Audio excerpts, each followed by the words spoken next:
Welcome, sailor. This is the story of a veteran solo sailor who thought he'd weathered every storm the Atlantic could throw at him, until his rudder snapped during a Force 9 gale, 400 miles southeast of Bermuda, leaving him helpless in mountainous seas with no engine, no steering, and a hurricane bearing down from the south. What began as a routine passage from the Azores to Newport became a desperate fight for survival when everything that could go wrong did go wrong. My name is James McKenna, and I've been sailing solo across oceans for 15 years. I've rounded Cape Horn twice, crossed the Atlantic 11 times, and survived storms that have sent much larger vessels to the bottom. But nothing in those years of experience prepared me for what happened aboard my 38-foot sloop Perseverance during Hurricane Dolores in September 2023. Solo sailing isn't just a hobby or an adventure sport. It's a way of life that demands complete self-reliance in one of the most unforgiving environments on Earth. When you're alone on a small boat hundreds of miles from land, every decision matters, every piece of equipment is critical, and every storm is a test of both seamanship and mental fortitude. The Perseverance was a Pearson 385, built in 1987 but meticulously maintained and upgraded over the decades. She was my home, my transportation, and my salvation rolled into 38 feet of fiberglass and aluminum. Her previous owner had single-handed her from California to Maine via the Panama Canal, and I'd bought her specifically for long-distance solo cruising. I'd purchased the Perseverance 5 years earlier from a retired commercial airline pilot who'd spent his golden years sailing her around the Caribbean and up the East Coast. She wasn't the newest or the fanciest boat on the water, but she had that indefinable quality that experienced sailors recognize immediately. She was a seaworthy vessel built for serious offshore sailing. The boat's layout was perfect for solo sailing. The cockpit was large enough to handle all sail controls from a central position, but small enough that one person could manage everything efficiently. Below deck, the cabin was arranged for single-handed living with handholds strategically placed throughout the space and all critical systems accessible from the main salon. Over the years I'd owned her, I'd upgraded virtually every system aboard the Perseverance. The rigging was renewed with stainless steel standing rigging rated for offshore use. The electrical system was completely rewired with marine-grade components and redundant circuits for all critical functions. The safety equipment exceeded Coast Guard requirements and included gear specifically selected for solo sailing emergencies. My background in solo sailing began 15 years earlier when I was going through a particularly difficult divorce and needed something to focus my attention on besides the collapse of my 20-year marriage. A friend suggested I try sailing, and I signed up for basic sailing lessons at a local yacht club on Long Island Sound. The first time I took the helm of a small sailboat and felt the vessel respond to wind and sea, I knew I'd found something that would define the rest of my life. There was something about the combination of technical skill, weather sense, and pure adventure that appealed to every part of my personality. I progressed quickly from small boat sailing to coastal cruising, then to offshore passages with experienced crews. But it was solo sailing that really captured my imagination. The self-reliance, the intimate connection with both boat and weather, and the pure simplicity of being alone on the ocean far from all the complications of modern life. My first solo offshore passage was from Newport to Bermuda, a 635-mile voyage that serves as a sort of graduation exam for serious sailors. I spent months preparing the boat and myself for that passage, studying weather patterns, navigation techniques, and emergency procedures. The actual voyage took 4 days and was largely uneventful, but crossing the finish line at St. George's Harbor marked the beginning of my career as a serious solo sailor. Over the next 15 years, I completed increasingly challenging solo passages. The transatlantic from Newport to the Azores. A winter passage from the Caribbean to Maine that involved dodging 3 separate storm systems. The notorious passage around Cape Horn from Chile to Argentina, which fewer than 1,000 sailors have completed solo. Each passage taught me something new about seamanship, weather, or the psychological demands of solo sailing. I learned to read wave patterns that indicate weather changes hours before they appear on barometric instruments. I developed the ability to sense problems with the boat's equipment through subtle changes in motion or sound. Most importantly, I learned to maintain mental discipline during the long, difficult hours when exhaustion and stress can lead to dangerous mistakes. The passage that would nearly end my sailing career began on September 10, 2023, when I departed Rudder in the Azores bound for Newport, Rhode Island. This was a route I'd sailed multiple times before, approximately 1,900 nautical miles across the North Atlantic through waters that are generally well-traveled and relatively safe during the autumn months. The weather forecast for the passage looked favorable. A high-pressure system was providing steady westerly winds that would allow fast sailing toward the American coast. Hurricane season was winding down, and no tropical systems were forecast to affect the North Atlantic shipping lanes. But the ocean has a way of humbling even the most experienced mariners, and sometimes survival comes down to factors that no amount of planning or experience can control. The perfect storm builds. The morning of September 18th dawned clear and calm in the waters southeast of Bermuda, with light winds from the southwest and gentle swells that rolled under the Perseverance like breathing. I'd been at sea for 8 days since departing the Azores, making excellent time on a favorable wind pattern that had carried me across nearly 1,800 nautical miles of the North Atlantic. My daily routine aboard the Perseverance had been refined by years of solo sailing into a systematic approach that ensured nothing important was overlooked. I woke each morning at 0600 hours and immediately checked the weather instruments, noting any changes in barometric pressure, wind direction, or wave patterns that might indicate developing weather systems. The morning weather check was followed by a complete inspection of all running rigging, with particular attention to areas where lines pass through blocks or fairleads. Chafe is the solo sailor's constant enemy. A worn line can fail at the worst possible moment, creating emergencies that might be manageable with a crew but can be catastrophic when you're alone. After the rigging inspection, I checked the autopilot course and compared our actual track with the planned route. The Raymarine autopilot had been steering reliably for thousands of miles, but even the best equipment can develop problems, and solo sailors learn to verify everything rather than trusting any single system completely. The NOAA weather forecast that morning showed a tropical depression forming near the Lesser Antilles, but atmospheric models predicted it would track westward toward the Caribbean rather than north into the North Atlantic shipping lanes. This was typical September weather. Tropical systems forming in the traditional breeding grounds, but most of them staying south of the major shipping routes. Solo sailing requires a different mindset than crewed sailing. Every decision is yours alone, every mistake is entirely your responsibility, and every emergency must be handled with whatever resources you have aboard. There's no calling for help from a watch partner, no second opinion on navigation decisions, and no backup if you become incapacitated. This self-reliance extends to every aspect of the voyage. Navigation must be checked and double-checked because a single error can put you hundreds of miles off course. Weather interpretation becomes critical because you can't rely on shore-based routing services to guide you around dangerous systems. Equipment maintenance is essential because failures that might be inconvenient with a crew can be life-threatening when you're alone. The Perseverance was equipped for extended solo voyaging with redundant systems for all critical functions. Twin Garmin GPS units provided primary and backup navigation, with a third handheld GPS stored in a waterproof case as emergency backup. The compass system included both electronic and magnetic compasses, plus a hand-bearing compass for taking fixes on landmarks or other vessels. Communication equipment included a single sideband radio for long-range weather information, a VHF radio for ship-to-ship communication, and an emergency position indicating radio beacon APIRB that would alert search and rescue authorities if activated. The APIRB was mounted in a position where it could be grabbed quickly in an emergency, but it was also designed to activate automatically if the boat sank. The autopilot system was actually two separate systems: the primary Raymarine unit that used electronic sensors to maintain course, and a monitor wind vane that provided mechanical steering using wind direction rather than electronic control. The wind vane required no electrical power and could steer the boat indefinitely as long as there was wind, making it invaluable for long passages where power conservation was critical. By noon on September 18th, the wind had shifted to the southeast and increased to about 15 knots, perfect sailing conditions for the Perseverance's cutter rig. She was making 6 knots on a broad reach, with Newport still 650 nautical miles to the northeast and an estimated arrival time of 5 days if the weather held.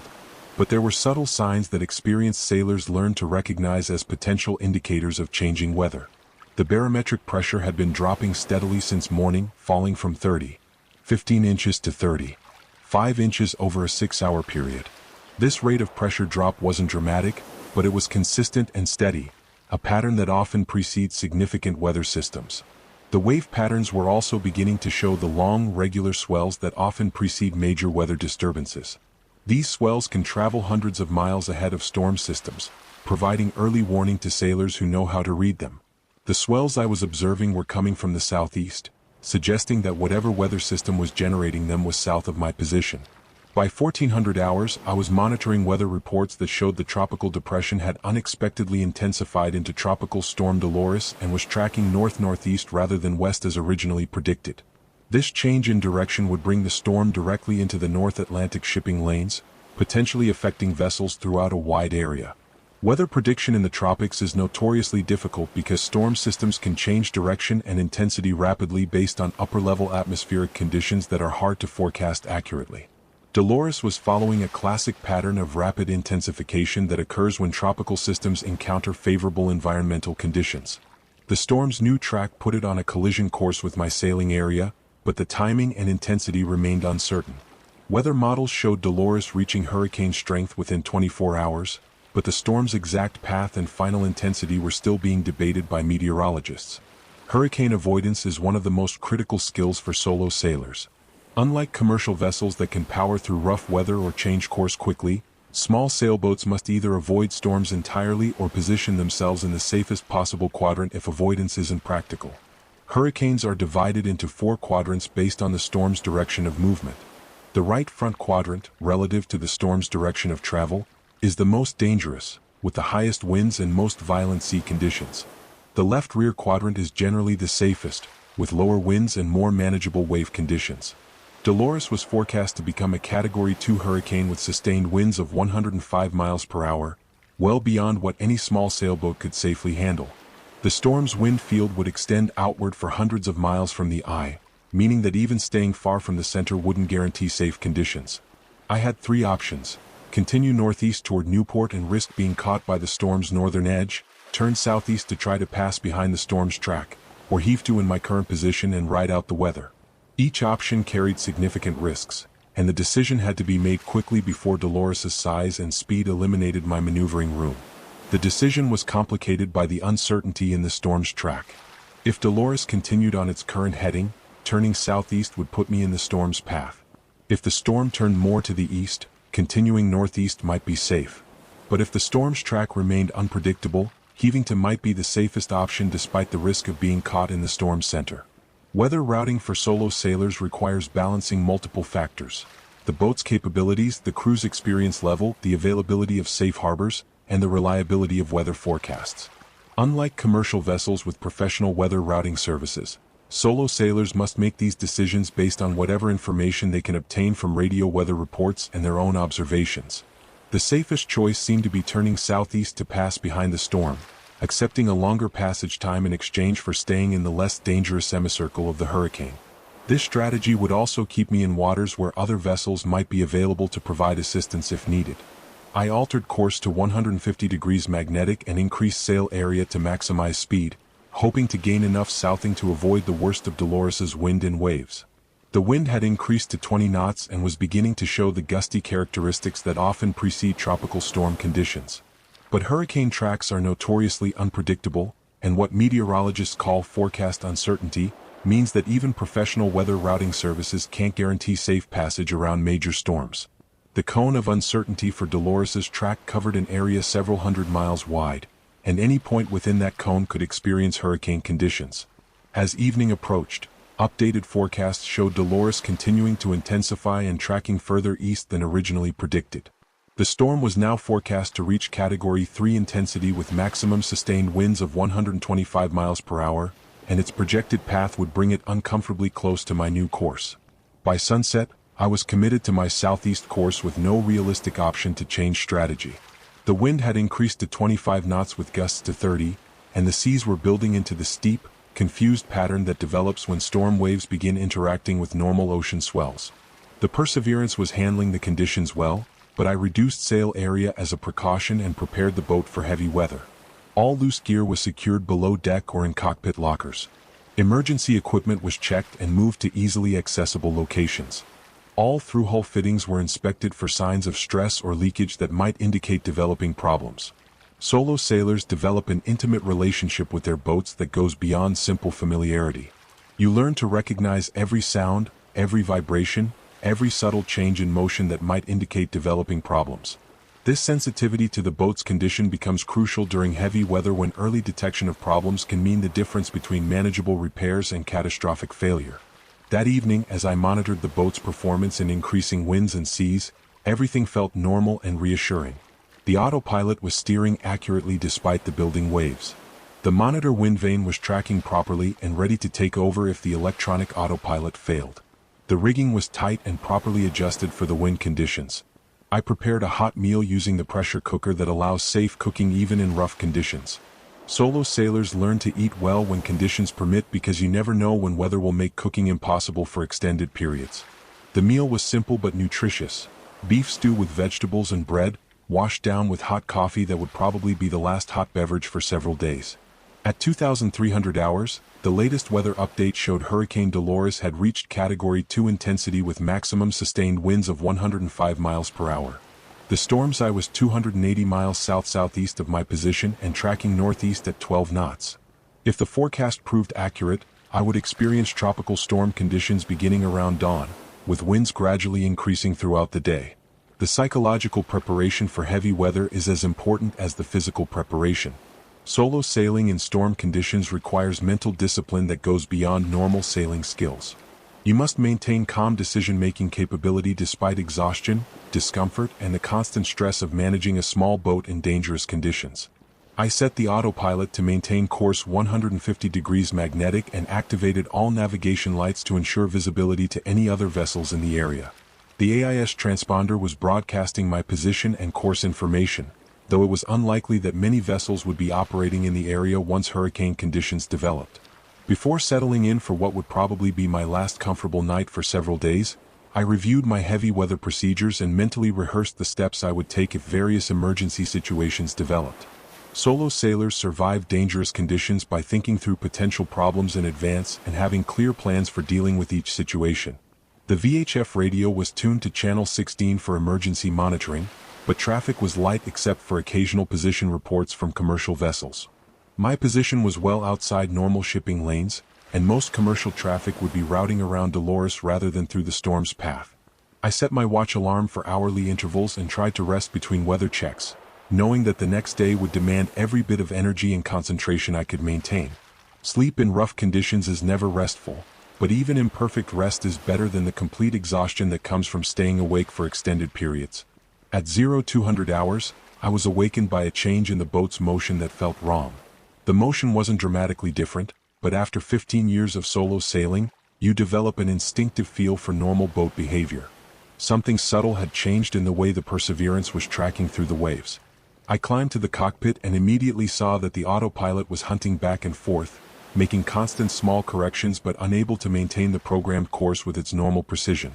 The wind had increased to 35 knots with gusts over 40, and the seas had built to 12 feet with the steep faces that make steering difficult. The hunting behavior suggested that the autopilot was working harder than normal to maintain course, possibly indicating increased loads on the steering system or changed balance characteristics of the boat. I checked the sail trim and found everything properly adjusted for the wind conditions. Switching to the monitor wind vane for steering, I discovered that it was also having difficulty maintaining course. The boat would track properly for several minutes, then suddenly round up into the wind or fall off downwind despite the wind vane's attempts to correct. This behavior suggested a problem with the steering system itself rather than sail balance or wind conditions. In solo sailing, steering problems are among the most serious emergencies possible. Without reliable autopilot or wind vane steering, a single-handed sailor must hand steer continuously, making sleep impossible and creating fatigue levels that lead to dangerous mistakes in judgment and boat handling. I began troubleshooting the steering system using the techniques learned during 15 years of maintaining the Perseverance's equipment.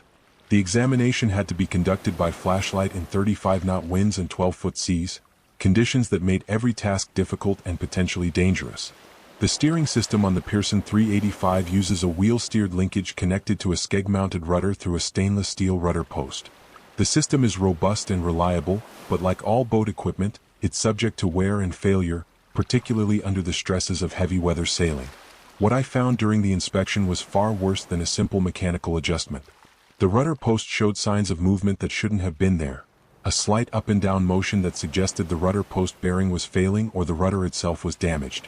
More troubling was the play in the steering system that seemed to increase with each large wave. The steering wheel would turn several degrees without corresponding rudder movement, indicating that something in the steering linkage was failing under the loads imposed by heavy weather sailing. At 0347 hours, during a particularly violent motion as the Perseverance surfed down a large wave and slammed into the trough, I heard the distinctive sound of metal failing under stress. The sound was brief but unmistakable, the sharp crack of structural failure followed by the grinding noise of metal parts moving against each other. The rudder had completely separated from the rudder post, leaving me with no steering capability whatsoever. 400 miles from the nearest land, in building hurricane conditions, with no engine and no steering, I was now completely at the mercy of wind and waves that were continuing to increase in size and violence. When everything falls apart, the loss of the rudder transformed the Perseverance from a seaworthy sailing vessel into an uncontrollable piece of debris at the mercy of Hurricane Dolores. Without steering, the boat immediately fell off the wind and began lying beam to the seas, the most dangerous orientation possible for any vessel in heavy weather. When a sailboat lies beam to large waves, it presents its maximum vulnerable area to the force of wind and water. Each wave strikes the hull broadside, creating enormous stress on the rigging and the potential for catastrophic rolling that can dismast the boat or cause structural failure. In extreme conditions, beam to presentation can lead to capsize or pitch poling, scenarios that are often fatal for solo sailors. The immediate danger was obvious from the violent motion that began as soon as the boat lost directional control. Instead of cutting through waves at an angle that minimized impact, the Perseverance was now taking every wave broadside with forces that sent her rolling through angles that brought the mast tip close to the water surface. I had perhaps minutes to establish some form of directional control before the building seas overwhelmed the Perseverance's stability. The boat was already rolling violently as 12-foot waves struck the beam, and I could hear the rigging loading and unloading with stresses that were approaching the breaking point of the standing rigging. The first priority was reducing windage and drag that might help stabilize the boat's orientation. I doused all sails except a small storm jib, hoping to create enough forward drive to give the boat some directional stability. But without a rudder, even the reduced sail area couldn't prevent the vessel from lying beam to the increasingly violent seas. The physics of sailing without a rudder are unforgiving. The boat becomes a victim of whatever forces act upon it. Wind pushing against the sails and superstructure, waves striking the hull from whatever direction they happen to approach, and the boat's own momentum carrying it in directions that may increase rather than decrease the danger. Solo sailors carry emergency steering equipment for exactly this situation, but deploying and rigging emergency gear in 35-knot winds and 12-foot seas requires careful planning and precise execution. Any mistake could result in losing the equipment overboard or suffering injury that would end any chance of survival. The Perseverance carried 2 emergency steering systems that I'd installed after reading accounts of other sailors who'd survived similar emergencies. The first was a traditional emergency tiller that could be fitted to the rudder post for manual steering if the wheel steering system failed. But this system was useless because the rudder itself was gone, leaving only the rudder post protruding from the stern.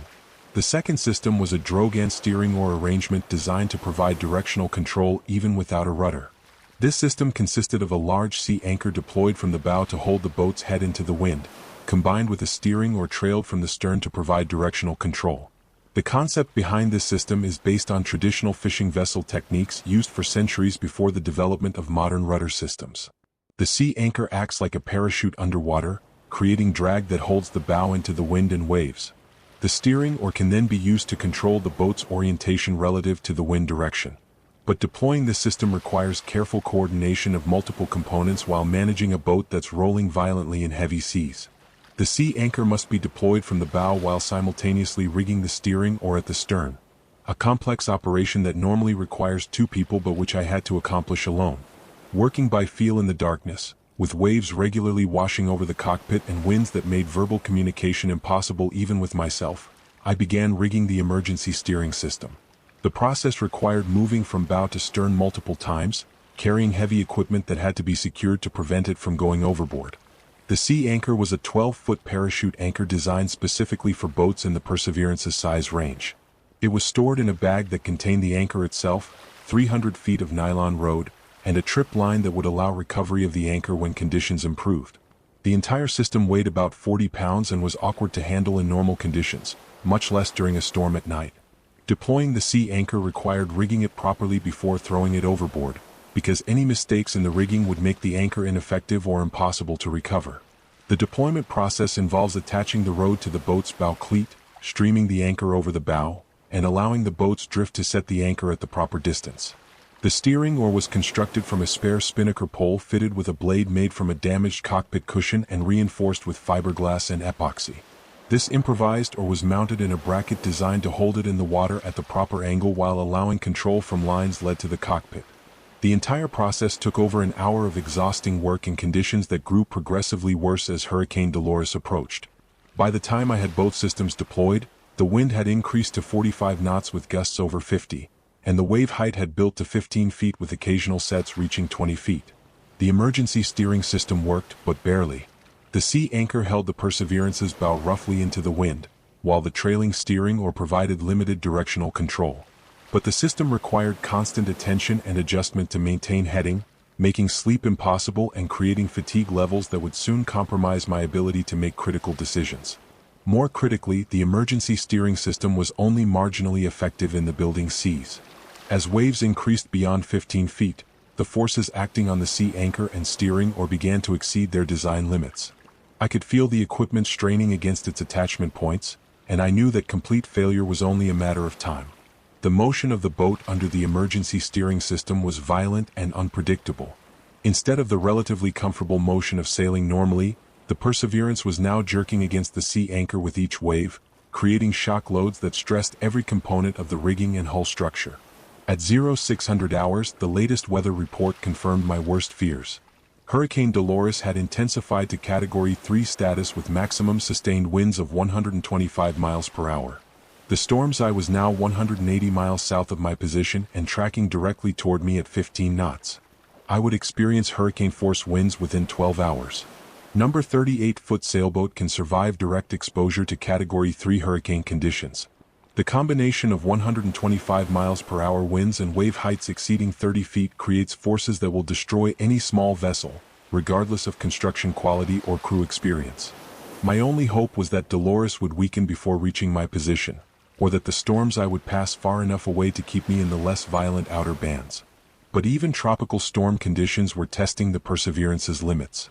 The emergency steering system was requiring increasingly frequent adjustments as the steering oar suffered damage from repeated impacts with large waves. Each impact weakened the oar's mounting and reduced its effectiveness, creating a downward spiral that could only end in complete steering failure.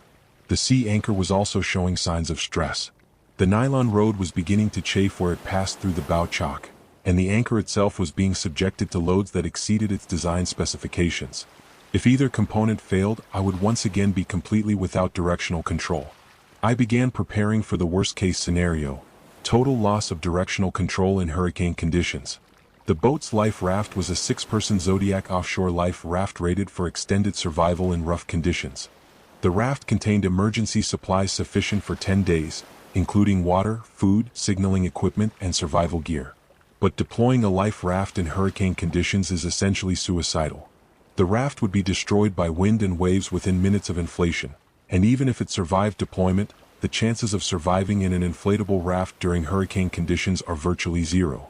The alternative was staying aboard the Perseverance and riding out the hurricane despite the loss of steering control. This strategy required converting the sailboat into a survival platform by removing all unnecessary windage, securing everything that could come loose, and preparing for the violent motion that accompanies lying a hull in extreme conditions. Lying a hull is a heavy weather technique where the boat is allowed to drift sideways with no sails set and minimal directional control. It's not an ideal position for riding out a hurricane, but it can be survivable if the boat is well built and properly prepared for extreme conditions. I spent the morning hours preparing the boat for hurricane survival. All sails were removed from the rigging and secured below deck where they couldn't be torn loose by the wind. Every piece of loose equipment was either tied down or stowed in lockers that could be secured against the violent motion expected during the storm's passage. The cabin was reorganized to create a safe space where I could survive the hurricane's passage. Heavy items were secured to prevent them from becoming projectiles during violent motion. Emergency supplies were organized and secured in easily accessible locations. All through-hull fittings were checked and rechecked to ensure watertight integrity. But the most critical preparation was psychological.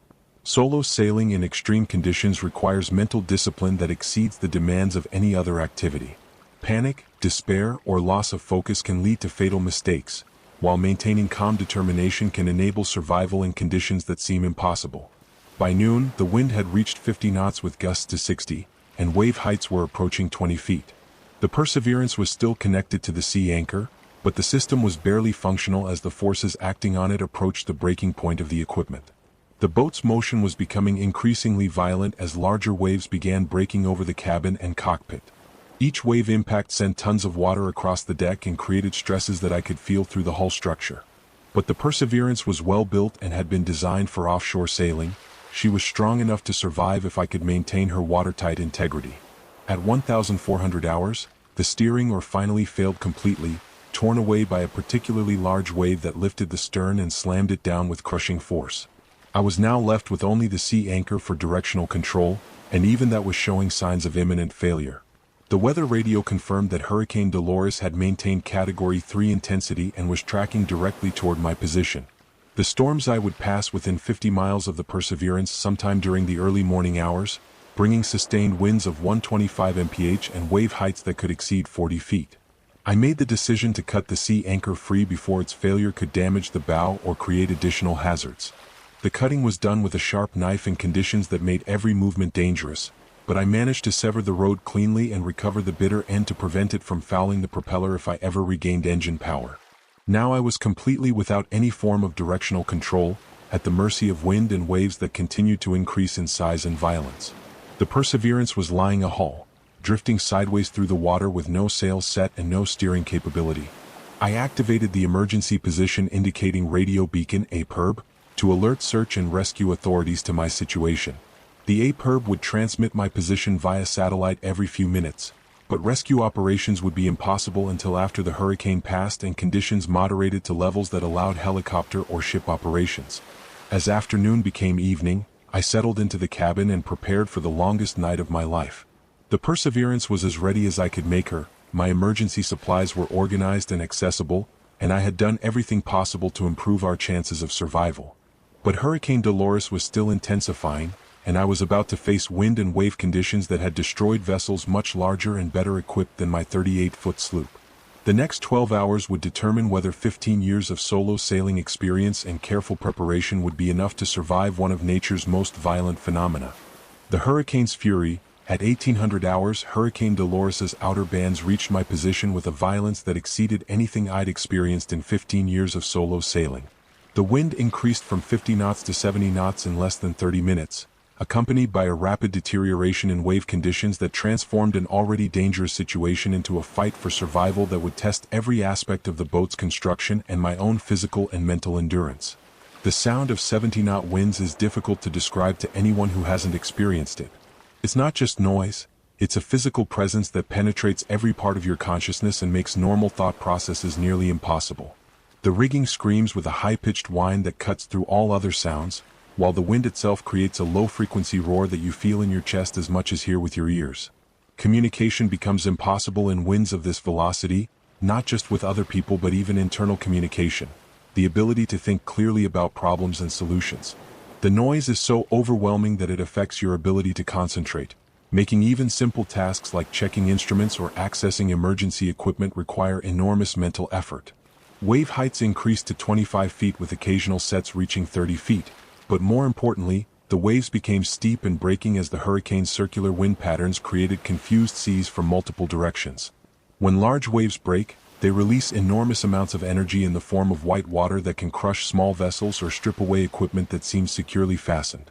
The physics of large breaking waves are terrifying for small boat sailors. A single cubic yard of water weighs about 1,700 pounds, and a large breaking wave can dump hundreds of cubic yards of water onto a small boat in a matter of seconds. The impact force can exceed the structural limits of even well-built vessels, and the weight of water on deck can affect stability in ways that lead to capsize or structural failure. The Perseverance was taking a tremendous beating as she lay ahull without steering control. Each large wave would lift the boat like a cork, then slam her down into the trough with an impact that sent shock waves through the entire hull structure. I could feel the boat flexing and working in ways that tested every joint, every through-hull fitting, and every structural component. Inside the cabin, I was being thrown around despite safety harnesses and handholds strategically placed throughout the living space. The motion was so violent that simple tasks like checking instruments or accessing emergency supplies required careful planning and precise timing between wave impacts. The acceleration forces during the most violent motion were extraordinary. When the boat would drop off a large wave and slam into the trough, the deceleration would throw me against whatever restraints I was using with forces that felt like a car accident. Then the boat would accelerate up the face of the next wave, creating forces in the opposite direction that made maintaining position extremely difficult. But the Perseverance was proving her seaworthiness. Despite the punishment she was taking, the hull remained watertight and the basic structure was holding together. Water was coming aboard with every breaking wave, but the cockpit drains and bilge pumps were keeping up with the intrusion, and the cabin remained dry despite the tremendous volumes of water passing over the deck. The boat's motion under these conditions follows a pattern that experienced sailors learned to recognize. The boat would lift over smaller waves with a corkscrew motion that wasn't too violent. But every few minutes, a larger wave would approach, and the boat's motion would change dramatically as she encountered the steeper wave face and potentially breaking crest. During these encounters with large waves, time seemed to slow down as I watched and felt the boat's response to forces that were testing her ultimate limits. The hull would flex noticeably as water pressure increased, the rigging would load up with tremendous forces that caused the mast to bend visibly, and the entire vessel would shake with vibrations that seemed to penetrate every component. At 2,000 hours, the wind reached 80 knots, officially hurricane force, and wave heights exceeded 30 feet. The boat was now experiencing conditions that were beyond the design specifications of most offshore sailing vessels. Each wave impact created stresses that I could feel through the deck and hull, and I began to worry about structural failure that could lead to rapid sinking. The motion inside the cabin was so violent that I had to wedge myself into the quarter berth using cushions and sleeping bags to create a cocoon that would prevent injury from being thrown against bulkheads or equipment. Sleep was impossible, and maintaining awareness of the boat's condition required constant vigilance despite the exhaustion that was beginning to affect my judgment and reaction time. Hurricane survival in a small boat is as much about mental discipline as physical preparation. The noise, motion, and stress create a psychological environment that can lead to panic or despair if you lose focus on the positive aspects of your situation. The constant violence of the motion, combined with the knowledge that conditions will continue to worsen for hours, creates mental pressure that can be as dangerous as the physical forces acting on the boat. I forced myself to concentrate on signs that the Perseverance was handling the conditions successfully. The hull was still watertight, with no sign of structural failure or water intrusion beyond what the bilge pumps could handle. The rigging was holding, despite the tremendous loads being placed on every component. The boat was riding over the waves rather than being overwhelmed by them, suggesting that her basic design and construction were adequate for survival. But maintaining this positive mental attitude required constant effort. Every particularly violent wave impact would raise the question of whether the boat could survive the next one. The knowledge that conditions would continue to deteriorate for several more hours created anxiety that had to be consciously controlled to prevent it from affecting decision-making capability. At 2,200 hours, I experienced what solo sailors call the moment of truth. A wave impact so violent that it seemed certain the boat would be destroyed. A breaking wave estimated at 35 feet struck the Perseverance beam-on with the force of a freight train, lifting the entire vessel and throwing her sideways through the air before slamming her down into the trough with an impact that I felt through every bone in my body. The impact was so severe that I was convinced the hull had been breached or the rigging destroyed. Water poured into the cockpit through every opening and began entering the cabin through the companionway despite the storm boards that were supposed to keep the interior watertight. The boat rolled so far that the mast tip touched the water, and for several terrifying seconds, I thought the Perseverance would continue rolling and capsize completely.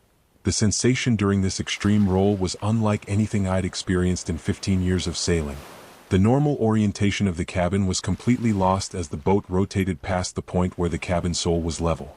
Books, equipment, and loose items that I thought were secured began falling from what had been vertical surfaces, and I found myself hanging from handholds that were now above my head.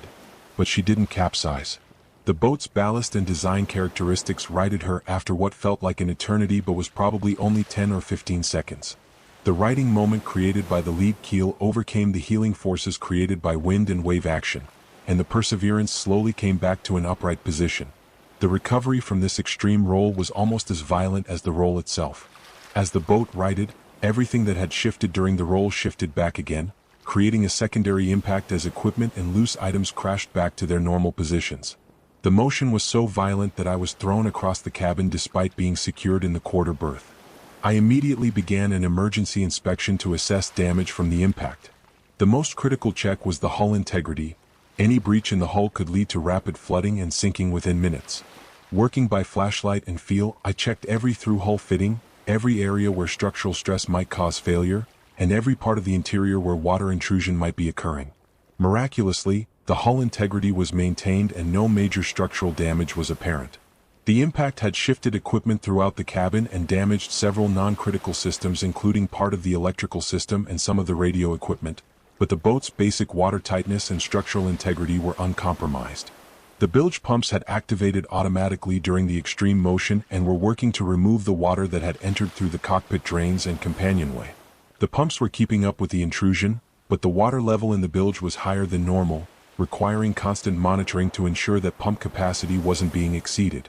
The extreme roll had also caused problems with the boat's internal organization. Equipment that had been carefully secured was now scattered throughout the cabin, creating hazards and making it difficult to access critical items. I spent the next hour reorganizing essential equipment and resecuring items that had come loose during the roll. But the most important realization was psychological. The boat had survived an impact that represented close to the maximum forces she was likely to encounter during the hurricane's passage. If the Perseverance could survive that level of violence, she could probably survive whatever else Dolores might throw at us. The eye of Hurricane Dolores passed closest to my position at 0300 hours, bringing a temporary calm that was almost more terrifying than the storm conditions. In the eye of a hurricane, winds drop to nearly zero and the seas become confused swells from multiple directions, creating a surreal environment where the previous violence is replaced by an ominous waiting for conditions to resume. The eye passage was preceded by a gradual decrease in wind velocity over about 30 minutes, followed by an eerie calm that felt unnatural after hours of hurricane-force winds. The sudden absence of wind noise was so complete that I could hear sounds that had been masked by the storm. Water dripping in the cabin, the creaking of the hull under stress, and the distant sound of waves that were still running 30 feet despite the lack of local wind. Looking up through the cabin hatch during the eye passage, I could see stars for the first time in over 12 hours. The eye wall creates a circular clear area that can extend for miles, surrounded by the towering clouds of the hurricane's circular storm structure. The visual effect is stunning and surreal, a small area of perfect calm surrounded by one of nature's most violent phenomena. The eye passage lasted approximately 45 minutes, during which I was able to conduct a more thorough damage assessment and make emergency repairs to critical systems. The most important discovery was that the rudder post was still intact despite the loss of the rudder itself, raising the possibility that some form of emergency steering might be riggable if I could devise a way to attach a steering surface to the remaining post. I also used the calm conditions to reorganize the cabin more thoroughly and access emergency supplies that had been difficult to reach during the violent motion. Food and water were checked and resecured, emergency equipment was tested and relocated to more accessible positions, and the boat's overall condition was assessed as carefully as possible. But the eye passage also provided time to contemplate the severity of my situation. The hurricane was only half over. The rear quadrant would bring winds from the opposite direction with potentially equal violence. Even if I survived the storm, I was still 400 miles from land with no steering capability and limited options for self-rescue. As the eye passed and the hurricane's rear quadrant approached, wind conditions resumed with renewed violence.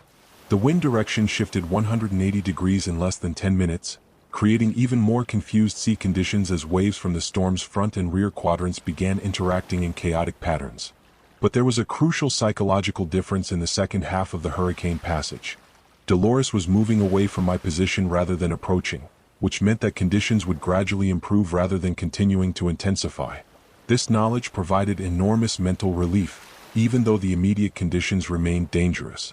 The rear quadrant of the hurricane brought winds that peaked at 90 knots, stronger than anything experienced during the front quadrant passage.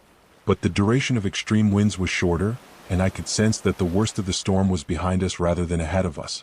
The wave conditions during the rear quadrant passage were actually more dangerous than during the front quadrant because waves from both sides of the storm were now interacting to create confused seas with no predictable pattern. These chaotic wave conditions made the boat's motion more violent and unpredictable, requiring constant vigilance to avoid injury from unexpected motion. By 0600 hours, wind speeds had decreased to 60 knots and wave heights were beginning to moderate, though conditions remained dangerous for any small vessel. The Perseverance had survived the direct passage of a Category 3 hurricane, but she was badly damaged and drifting without steering control in seas that were still running 15 to 20 feet. As dawn broke, I was able to assess the full extent of the damage for the first time since losing the rudder. The boat had survived, but she was far from seaworthy. The emergency steering equipment was completely gone, several sails had been damaged by the extreme motion, and multiple pieces of deck equipment had been torn away by breaking waves. Most critically, I was now 480 miles from the nearest land with no means of self-rescue and no realistic expectation that conditions would moderate enough for rescue operations within the next 24 hours. The APIRB was still transmitting my position, but search and rescue aircraft couldn't operate in the continuing rough conditions. The immediate priorities were ensuring the boat's continued flotation, organizing emergency supplies, and beginning to devise some form of emergency steering that might allow eventual self-rescue. But first, I needed to rest and recover from the physical and mental exhaustion of surviving 12 hours of hurricane conditions. I was alive, but I was also helpless in the middle of the North Atlantic with a damaged boat and limited supplies. The hurricane had passed, but my survival ordeal was just beginning. Jury rigging for life. The morning after Hurricane Dolores revealed the full scope of my situation with brutal clarity. The Perseverance was afloat and structurally sound, but she was essentially a disabled hulk drifting in 15-foot seas without any means of propulsion or directional control. The nearest land was Bermuda, 480 miles to the northwest, but without steering capability, reaching any destination would require either rescue by another vessel or the successful jury rigging of emergency sailing systems using whatever materials remained aboard. The damage assessment was both encouraging and sobering. The hull had suffered no structural damage despite the tremendous beating during the hurricane, confirming that the Pearson 385 was indeed built for serious offshore sailing. The fiberglass construction had proved its worth under extreme conditions, with no signs of delamination, cracking, or failure in any critical structural areas. The rigging was intact, though several running rigging lines had chafed through during the violent motion and would need replacement before I could set sail again. The standing rigging, the cables that support the mast, appeared to be undamaged, though I would need to conduct a more thorough inspection before trusting it under full sailing loads. The engine had suffered water damage during the hurricane and was completely inoperative. Salt water had entered the engine compartment through ventilation systems that had been overwhelmed by breaking waves, corroding electrical connections and contaminating the fuel system. Even if I could repair the immediate damage, the engine would require extensive rebuilding before it would run again. But the complete loss of the rudder meant that even if I could repair the sails and rigging, the boat would be essentially unsteerable without some form of emergency directional control. The original emergency steering equipment had been destroyed during the hurricane, including the sea anchor and steering or that might have provided basic directional control. Solo sailors learn to be resourceful because survival often depends on the ability to improvise solutions using whatever materials are available aboard the boat. Every piece of equipment, every spare part, and every tool can potentially become part of a jury-rigged system that might mean the difference between rescue and disaster. I began taking a complete inventory of everything aboard the Perseverance that might be useful for creating emergency steering. The boat carried spare lumber for emergency repairs, including several 2x4 boards and marine plywood that could be used for construction projects. Bronze through-hull fittings could serve as pivot points or attachment hardware. Various mechanical components, winches, blocks, cleats, might be adapted for steering linkages. The toolkit included hand tools suitable for woodworking and metal fabrication, saws, drills, files, and a selection of hardware that might be useful for construction projects. The boat also carried fiberglass repair materials that could be used to create strong, waterproof joints between different components. The solution I devised was based on a steering system used by traditional fishing vessels before the development of modern rudder technology. A steering sweep mounted on the stern and controlled by lines led to the cockpit. This would require constructing a pivot mount for the sweep, fashioning the sweep itself from available materials, and rigging control lines that would allow steering from the relative safety of the cockpit. The steering sweep would be much larger than a normal rudder, extending further into the water to provide adequate steering force despite its improvised construction. The size would make it more difficult to control, but it would also provide the leverage needed to steer the boat in rough conditions. The construction project began with designing the sweep itself.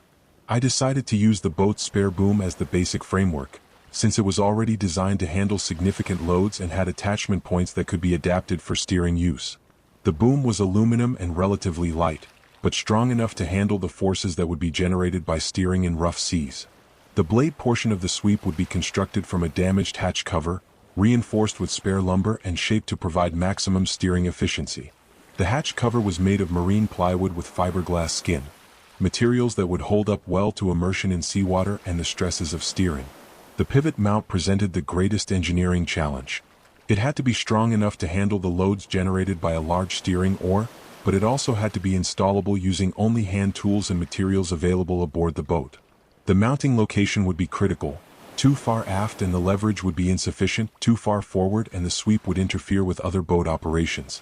I decided to mount the pivot system on the stern pulpit, using bronze through-hole fittings as bearings and reinforcing the attachment points with additional backing plates.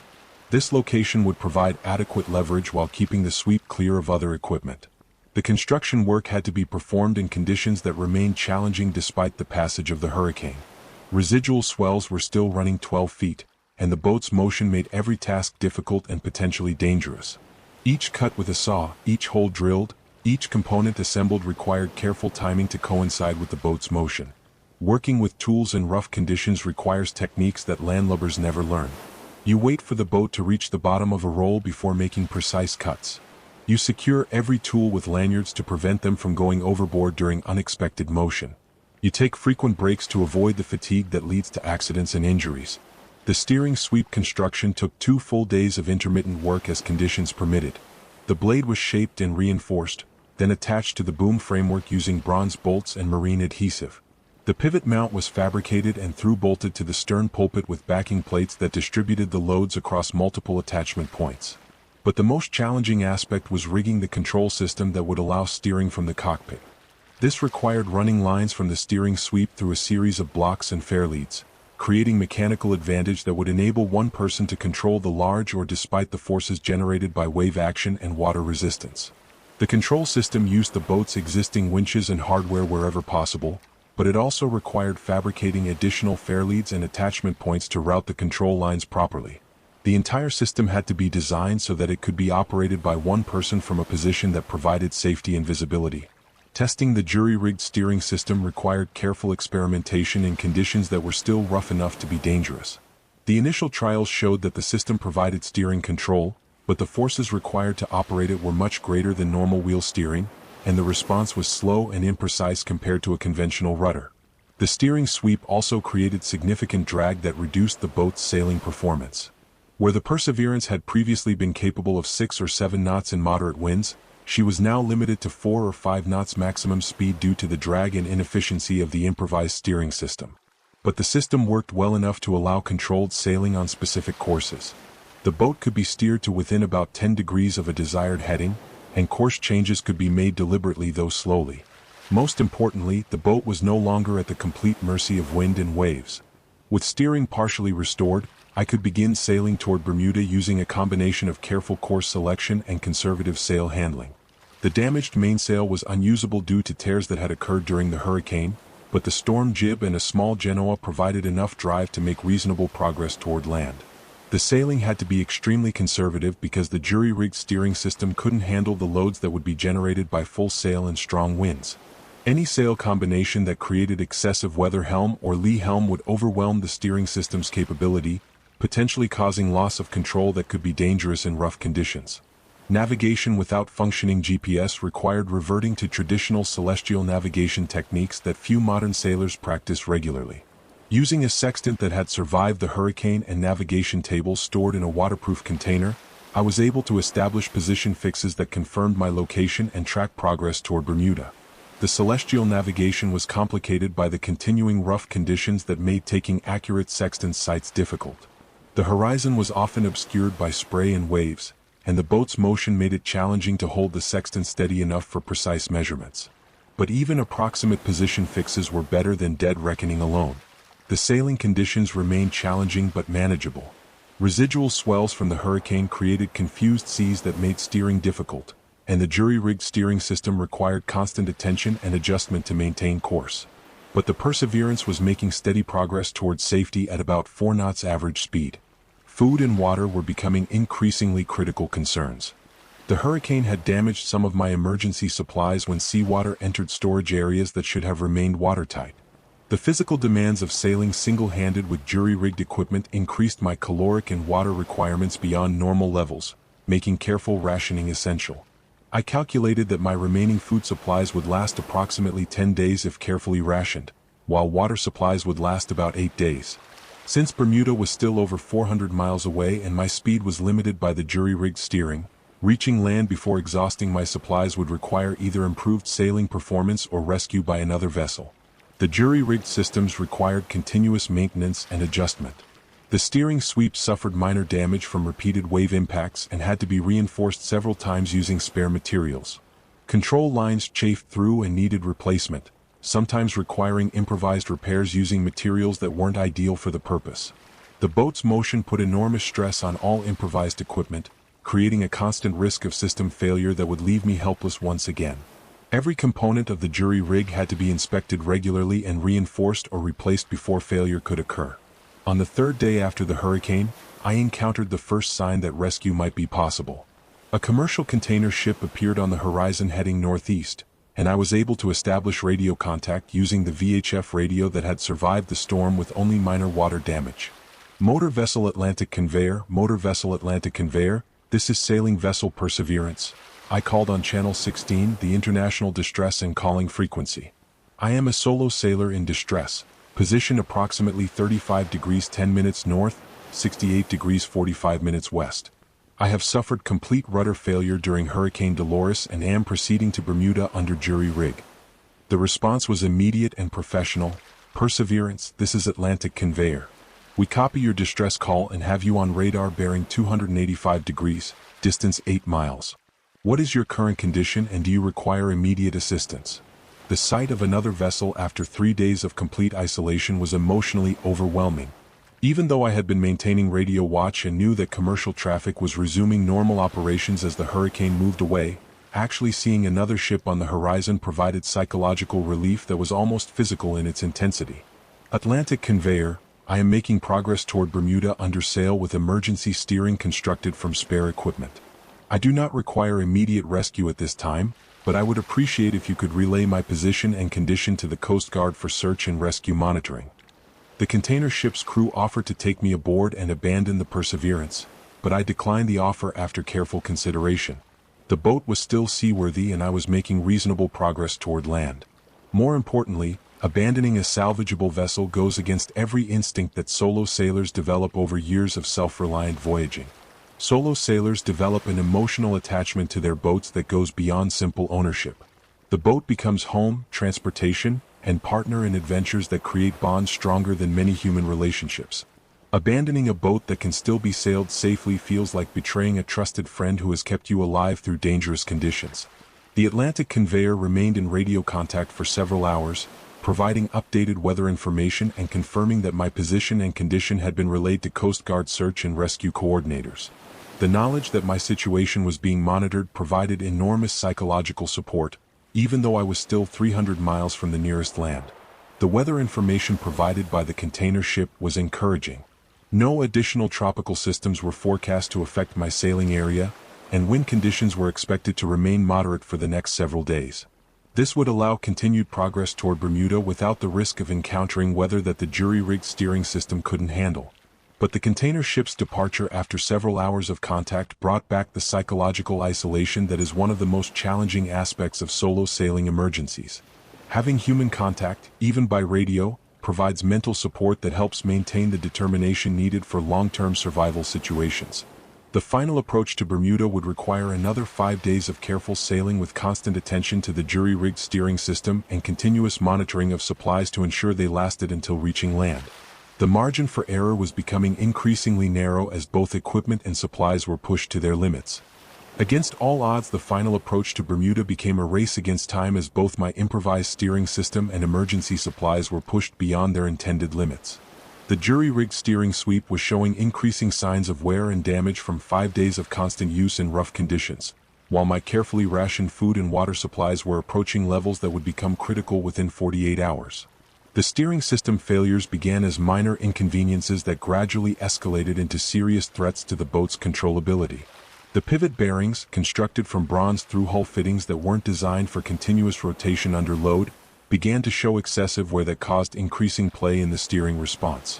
What had started as a 10-degree course accuracy deteriorated to 20 degrees, then 30 degrees of uncertainty in the boat's heading. The control lines were suffering from constant chafe where they passed through improvised fairleads that lacked the smooth surfaces and proper geometry of purpose-built hardware. Each day brought new line failures that required splicing repairs using line that was becoming increasingly scarce as the original supply was consumed by emergency repairs. But the most serious problem was fatigue. Both mechanical fatigue in the jury-rigged components and physical fatigue in the solo sailor who had to maintain constant vigilance over systems that required continuous adjustment and monitoring. The steering system couldn't be trusted to maintain course unattended, making sleep almost impossible and creating exhaustion levels that affected judgment and reaction time. Solo sailing in normal conditions requires careful attention to sleep management because fatigue-related errors can have serious consequences. But sailing with jury-rigged emergency equipment elevates the danger level dramatically because system failures can occur suddenly and require immediate response to prevent loss of control or damage to remaining equipment. I had developed a routine of 20-minute cat naps between steering adjustments, but this schedule wasn't sustainable for extended periods. The cumulative sleep deprivation was affecting my ability to make accurate navigation calculations, assess weather conditions, and maintain the jury-rigged systems that were keeping the boat under control. On the sixth day after the hurricane, approximately 150 miles southeast of Bermuda, the steering sweep suffered its most serious failure yet. During a routine course adjustment in 12-foot swells, the blade section of the sweep broke away from the boom framework, leaving me with only the aluminum boom trailing behind the boat as a completely ineffective steering device. The failure occurred during a particularly violent motion as the boat surfed down a large swell and the steering sweep was subjected to loads that exceeded the strength of the improvised connections holding it together. The sound of the failure was unmistakable, the sharp crack of wood breaking under stress, followed by the change in boat motion that indicated loss of steering control. Without the blade section, the remaining boom provided almost no steering effect, and the boat immediately began lying beam to the seas in the same dangerous orientation that had threatened survival during the hurricane. The motion became violent again as waves struck the hull broadside, creating the risk of catastrophic rolling that could dismast the boat or cause structural damage. Working in rough conditions with limited materials, I began constructing a replacement blade using the only substantial piece of wood remaining aboard, the cabin table, which could be removed from its mounting and shaped into a steering surface. The table was smaller and less robust than the original hatch cover, but it was the only material available that might provide adequate steering control. The repair work had to be performed while the boat was lying beam to in 12-foot seas, creating motion that made every task extremely difficult and dangerous. Tools had to be secured with lanyards to prevent them from going overboard, and each cut or drilling operation had to be timed to coincide with the boat's motion to avoid injury or damage to materials. The replacement blade was considerably smaller than the original, which meant it would provide less steering authority and require more precise technique to maintain course. But after 6 hours of intensive work, I had the steering system operational again, though with significantly reduced capability compared to the original jury rig. Testing the repaired steering system revealed that course-keeping ability was now limited to about 40 degrees of accuracy, barely adequate for making progress toward land, but insufficient for precise navigation or maneuvering in confined waters. The approach to Bermuda would require extremely careful planning to ensure that any navigation errors didn't result in missing the island entirely. Water supplies had become critically low, with less than 2 days of rationed water remaining. Food supplies were in slightly better condition, but still represented only about 3 days of minimum caloric intake. If the approach to Bermuda took longer than expected due to steering problems or adverse weather, survival would become questionable even if the boat remained afloat. I began implementing more severe rationing measures, reducing water consumption to levels that would extend supplies for 4 days but would also result in significant dehydration and reduced physical capability. The balance between conserving supplies and maintaining the strength needed to operate the boat was becoming increasingly critical. Navigation became more challenging as exhaustion affected my ability to take accurate celestial sights and perform the calculations needed for position fixing. The continuing rough conditions made sextant observations difficult, and computational errors were becoming more frequent as fatigue accumulated. But on the 7th day after the hurricane, I finally received confirmation that the approach to Bermuda was proceeding successfully. A Bermuda radio station was clearly audible on the VHF radio, and I was able to establish radio contact with Hamilton Radio, the Coast Guard communication station serving Bermuda waters. Hamilton Radio, this is sailing vessel Perseverance. I called on the emergency frequency. I am a solo sailor approximately 75 miles southeast of Bermuda, proceeding under emergency conditions after rudder failure during Hurricane Dolores. I am making progress towards St. George's Harbor but may require assistance if conditions deteriorate. The response was immediate and reassuring. Perseverance, this is Hamilton Radio. We have been monitoring your situation through Coast Guard coordination. Current weather conditions are favorable for your approach. We will maintain radio watch and coordinate assistance if required. The knowledge that I was within radio range of Bermuda and that local authorities were aware of my situation provided enormous psychological relief. Even if the steering system failed completely, rescue was now possible by helicopter or patrol boat if weather conditions permitted. But I was determined to complete the passage under my own power if possible. 7 days of jury-rigged sailing had proven that the Perseverance could be brought safely to port despite the loss of her primary steering system, and completing the self-rescue would validate both the boat's seaworthiness and my own capabilities as a solo sailor. The final approach to Bermuda required 2 more days of extremely careful navigation with the degraded steering system. The boat's course-keeping ability was so poor that constant adjustments were needed to maintain even an approximate heading toward the island, and the physical demands of continuous steering were exhausting what remained of my strength. But the weather remained favorable with moderate winds and decreasing wave heights as the boat moved into the shallower waters surrounding Bermuda. The improved conditions made steering easier and allowed more accurate navigation as landmarks on the island became visible and could be used for position fixing. On September 28, 10 days after losing the rudder during Hurricane Dolores, I sailed the Perseverance into St. George's Harbor in Bermuda under jury rig. The arrival was witnessed by local sailors and officials who understood exactly what kind of seamanship and determination had been required to bring a disabled boat safely to port after surviving a Category 3 hurricane.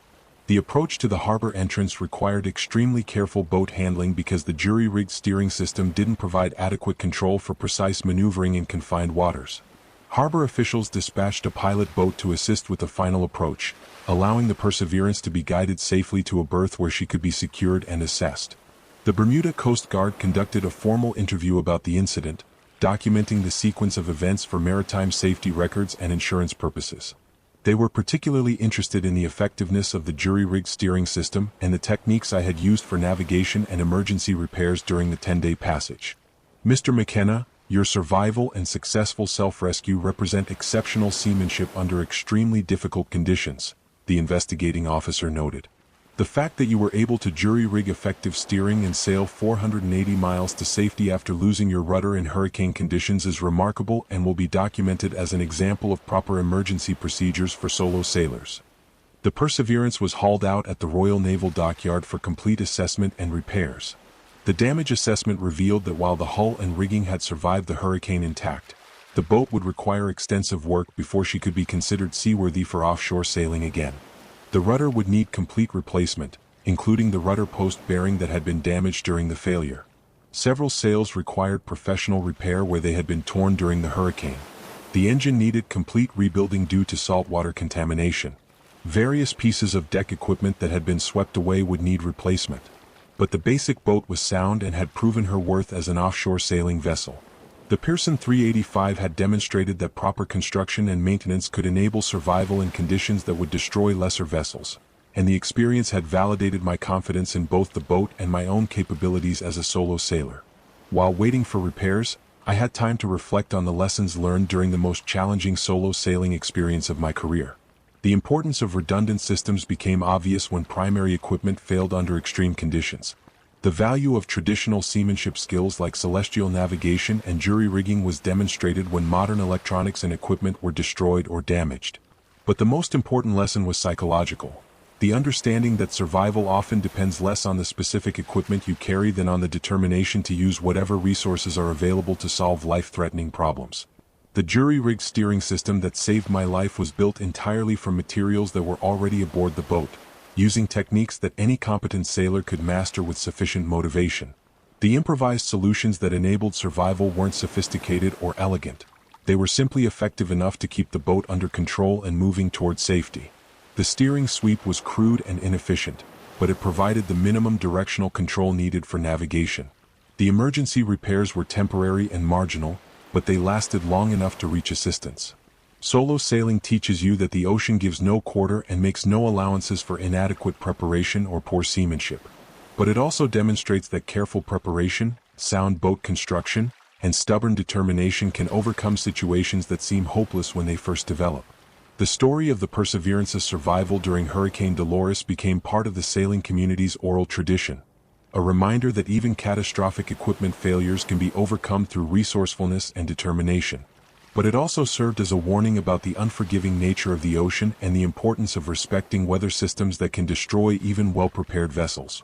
Local sailors in Bermuda who assisted with the boat's recovery were impressed by the jury-rigged steering system and the evidence of careful seamanship throughout the emergency. Several experienced offshore sailors commented that the improvised steering represented exactly the kind of creative problem-solving that separates successful solo sailors from those who don't survive their first serious emergency. 3 months later, with repairs completed and systems upgraded based on lessons learned during the hurricane, I sailed the Perseverance from Bermuda to Newport to complete the passage that had been interrupted by Hurricane Dolores. The final leg of the journey was uneventful, the kind of routine sailing that reminds you why solo voyaging remains one of the most rewarding ways to experience the ocean. But I'll never forget those 10 days when survival depended on improvised solutions and the determination to keep fighting when everything seemed hopeless. Solo sailing teaches you that the ocean is indifferent to human plans and gives no consideration to what seems fair or reasonable. It only respects those who are prepared to meet its challenges with skill, determination, and the kind of resourcefulness that can turn disaster into triumph. The Perseverance continues to sail, carrying me on new adventures and new challenges across the oceans of the world. But she also carries the memory of Hurricane Dolores and the reminder that survival at sea sometimes requires not just good seamanship, but the ability to create solutions when everything you thought you could depend on fails at the worst possible moment. Solo sailing will always be dangerous, and the ocean will always test those who venture far from land in small boats. Weather systems will continue to develop with little warning, equipment will fail at critical moments, and solo sailors will continue to face situations that test their skills, preparation, and determination. But for those who are willing to accept the risks and learn the skills necessary for survival, solo sailing offers rewards that can't be found anywhere else. The satisfaction of self-reliance when everything goes right, the knowledge that you can handle serious emergencies when everything goes wrong, and the deep connection with natural forces that comes from experiencing the ocean at its most powerful. The experience taught me that true seamanship isn't just about knowing how to operate a boat under normal conditions. It's about being able to adapt to whatever conditions develop and finding ways to survive when normal procedures and equipment aren't adequate. It's about maintaining mental discipline under extreme stress and never giving up as long as any possibility of survival remains. Hurricane Dolores destroyed my rudder and nearly destroyed my boat, but it also demonstrated that careful preparation, sound seamanship, and stubborn determination can overcome even the most severe challenges that solo sailors face. The ocean tested everything I thought I knew about sailing and survival, and somehow we both passed the test. The sea keeps its secrets and makes no promises, but it does reward those who approach it with respect, preparation, and the kind of stubborn determination that refuses to give up when everything goes wrong far from any help. Solo sailing in small boats will always be dangerous, but for those who understand the risks and prepare accordingly, it offers adventures and lessons that can't be found anywhere else on Earth. Years later, when other sailors ask me about the most important lessons learned during that 10-day ordeal, I always emphasize that survival wasn't determined by any single factor. It was the result of many small decisions and preparations that accumulated into the difference between life and death. The jury-rigged steering system only worked because I had spare materials aboard. The navigation only succeeded because I had maintained celestial navigation skills. The boat only survived because she was properly built and maintained. But perhaps the most crucial factor was mental discipline, the ability to maintain problem-solving capability and determination when everything seemed hopeless. There were moments during the hurricane when continuing to fight seemed pointless, when the logical response would have been to activate the life raft and hope for rescue. But solo sailors learned that giving up is rarely the best option, and that situations which seem impossible often have solutions if you keep looking for them. The incident also reinforced my belief in the importance of seamanship skills that many modern sailors consider obsolete. Celestial navigation, jury-rigging techniques, and traditional heavy weather procedures proved their worth when modern electronics and equipment failed. These skills aren't just historical curiosities, they're essential backup capabilities that can save your life when everything else fails. I continue to sail solo across the world's oceans, but Hurricane Dolores changed my approach to preparation and risk management. Emergency equipment is now selected with even greater attention to redundancy and reliability. Weather planning considers worst-case scenarios more seriously. Skills practice includes regular drills for equipment failures and emergency procedures. But the fundamental appeal of solo sailing remains unchanged. There's something irreplaceable about the experience of being alone on a small boat far from land, completely self-reliant and intimately connected to the natural forces that shape our planet. The risks are real and serious, but they're balanced by rewards that few people ever experience. The Perseverance and I have sailed together for 8 years since Hurricane Dolores, completing passages to Europe, the Caribbean, and the Pacific Northwest. She's proven herself to be exactly the kind of seaworthy vessel that enables safe solo sailing when properly maintained and operated within her capabilities. Every passage we complete together adds to our shared history and reinforces the partnership between sailor and boat that makes solo sailing possible. She's carried me safely through storms and calms, providing shelter and transportation while I've provided the seamanship and decision-making that keeps us both out of trouble. The story of our survival during Hurricane Dolores has become part of the boat's character and my own sailing resume. It's a reminder that both boat and sailor can handle extreme conditions when properly prepared, but also a warning about the serious consequences of inadequate preparation or poor judgment. Solo sailing attracts people who value self-reliance, adventure, and the kind of intimate connection with natural forces that's impossible to experience in any other way. But it also demands a level of skill, preparation, and mental discipline that many people underestimate. The ocean doesn't care about your intentions or experience level, it only responds to competent seamanship and careful preparation.